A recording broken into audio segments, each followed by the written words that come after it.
Centuries of Oppression, The Road to 1918. Chapter 12. The History of the Parliamentary Franchise in Numbers. Prior to 1918, virtually all those with a parliamentary vote were men. You may be surprised by the cautious virtually all. We may be confident that parliamentary voters were heavily dominated by men, and certainly were exclusively men between 1832 and 1914. But prior to 1832, incredibly, it is not certain whether some women may have voted.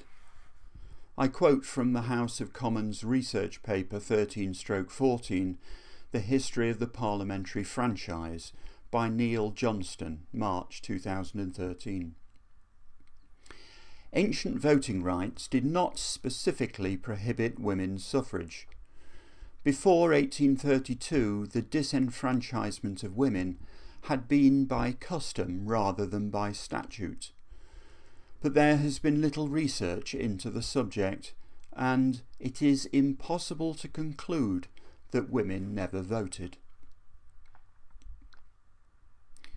The Great Reform Act of 1832 was the first time that female persons had explicitly been excluded from the parliamentary franchise. This is worth emphasising in view of the immense amount of angst over women's suffrage and the claims that this was due to patriarchal oppression. Prior to 1832, that women generally did not vote was a social convention, and amazingly, it appears to be unknown whether some women did in fact vote. One wonders about the real-life equivalents of rich and influential characters in fiction, such as Lady Catherine de Bourgh in Pride and Prejudice. Certainly it's hard to imagine the fictional character not insisting on a vote, determined as she was to control everyone's lives in other ways, though no doubt she'd have sent her lackey, the Reverend William Collins, to actually cast her vote. The property-based right to vote goes back at least to King Henry VI in 1432, when it was established that only freeholders with property worth 40 shillings or more could vote. The full statement of the basis of the franchise would be complex, including various exceptions in the borough vote and the university vote, but the 40-shilling freehold requirement captures the bulk of the issue. It is tempting to assume, as I did for a long time, that the proportion of people eligible to vote only ever increased. Not so. In fact, prior to 1432, there was a view amongst the great and the good that some elections had involved too great and excessive number of people, of whom the greater part are people of little or no means, and that these people pretend to have an equivalent voice as the most worthy knights or esquires dwelling in the same counties. This complaint by the better class of persons was the cause of Henry VI introducing the 40-shilling freehold requirement. It would take exactly 4 centuries to merely start to reverse this basis for a limited franchise. The proportion of people with the parliamentary vote prior to 1832 is difficult to establish precisely. In the 16th and 17th centuries, it was probably around 1% of the adult population, or 2% of men over 21.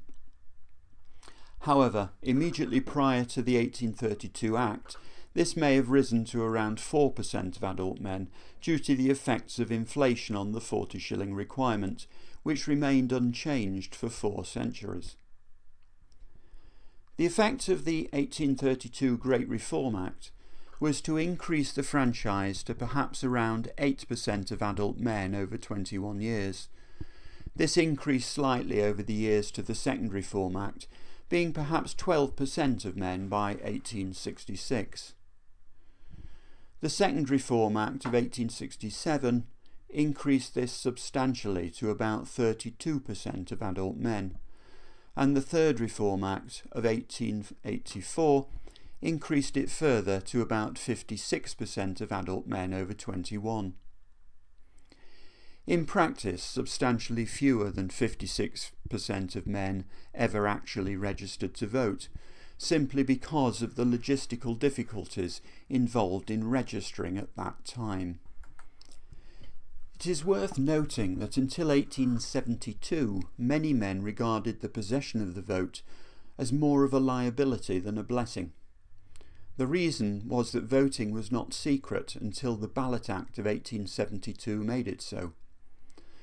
Powerful local dignitaries could see how men had voted, and consequently pressure was exercised upon men to vote in accord with those whose patronage was crucial to their livelihood. If a man was under pressure from opposing camps, he could not avoid angering one or the other.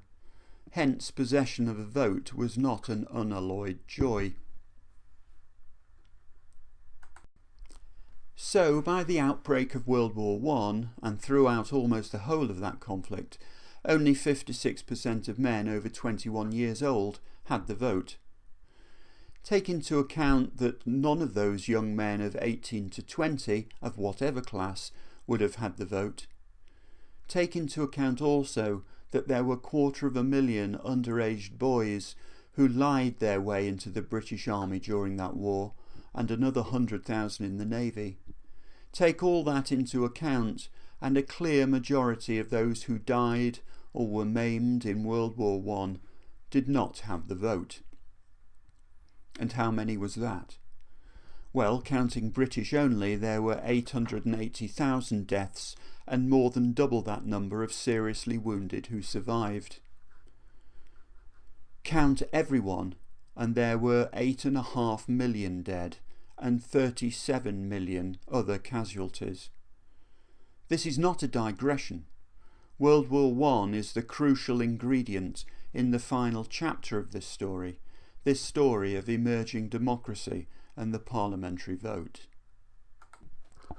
Leaping ahead of ourselves, immediately after the passing of the 1918 Representation of the People Act, the numbers of men and women on the electoral register were 12,913,166 men and 8,479,156 women, respectively.